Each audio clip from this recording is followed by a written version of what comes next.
এবার সৃজনশীল নিয়ে একটু কথা বলি। এইচটিএমএল এর যে চ্যাপ্টারটা নিয়ে শুরু করি, যে এইচটিএমএল এর চ্যাপ্টারে যে সৃজনশীলগুলো আছে সেগুলোর মধ্যে দুই টাইপের কোশ্চেন আসে, একটা হলো কোডিং বেসড আর একটা হলো থিওরি বেসড। তো থিওরিটিক্যালের জন্য এইচটিএমএল থেকে কয়েকটা সিলেক্টিভ টপিক আছে, যেমন ওয়েবসাইট কাঠামো, তারপরে হলো ওয়েবসাইট পাবলিশিং, তারপরে স্ট্যাটিক ওয়েবসাইট, ডাইনামিক ওয়েবসাইট, এগুলো থেকে আমাদের হলো থিওরি টাইপের কোশ্চেন আসে। তো যে ওয়েবসাইট কাঠামো যেগুলো আছে, যেমন মনে করো লিনিয়ার ট্রি, নেটওয়ার্ক বা ওয়েব লিঙ্ক কাঠামো, হাইব্রিড কাঠামো, এগুলো থেকে আমাদের চিত্র দিয়ে কোশ্চেন আসতে পারে, চিত্র ছাড়াও কোশ্চেন আসতে পারে। ঠিক আছে, যেমন এখানে একটা খেয়াল করো যে এখানে ঢাকা বোর্ড 24 সালে যে কোশ্চেনটা আসছিলো, এটা কিন্তু এখানে ওয়েবসাইটের কাঠামোটা শনাক্ত করতে বলছে আর কি। ট্রি কাঠামো এটা হলো রিটেন আকারে আসছে আর কি। ঠিক আছে, আবার এইখানে দেখো কিছু ছবি কোশ্চেন আসছে, যেমন এটা হলো আমাদের লিনিয়ার কাঠামো, এটা হলো আমাদের ট্রি কাঠামো। ঠিক আছে, তো এগুলো চিত্র দিয়েও আসতে পারে, রিটেন আকারেও আসতে পারে ওয়েব কাঠামো থেকে।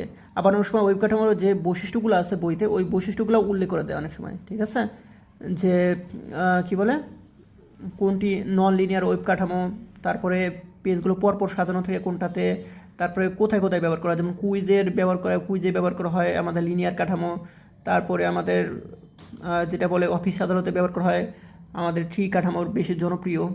ঠিক আছে, আচ্ছা, তারপরে যেটা আসে স্ট্যাটিক ওয়েবসাইট, ডাইনামিক ওয়েবসাইটে আমাদের ডেটাবেস ব্যবহার করা হয়, স্ট্যাটিক ওয়েবসাইটে ডেটাবেস ব্যবহার করা হয় না।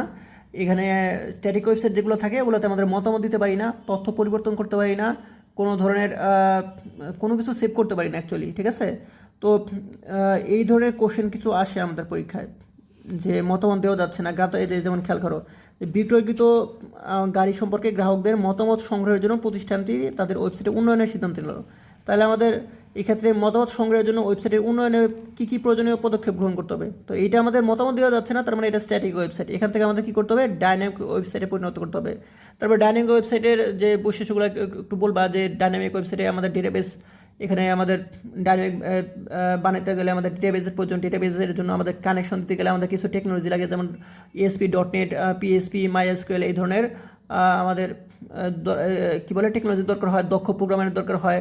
ডাইনিং ওয়েবসাইটে আমাদের খরচটা একটু বেশি হয়, লোড হইতে একটু সময় লাগে, এই সব বিষয়গুলো আর কি আমাদের এখান থেকে এমসিকিউ কিন্তু আসতে পারে আর কি।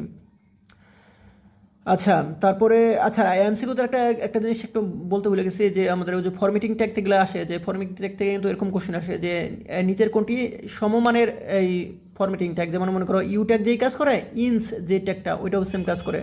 তোমরা ফরম্যাটিং ট্যাগের যে লিস্ট আছে ওইখান থেকে দেখতে পারো আর কি। আচ্ছা, তারপরে এই যে আমাদের এই যে কোনো পেজ থেকে যে কোনো পেজে যাওয়া যায়, এটা আমাদের কিন্তু ওই যে ওয়েব লিঙ্ক কাঠামো আর কি। তো এই ধরনের কোশ্চেন কিন্তু আসতে পারে।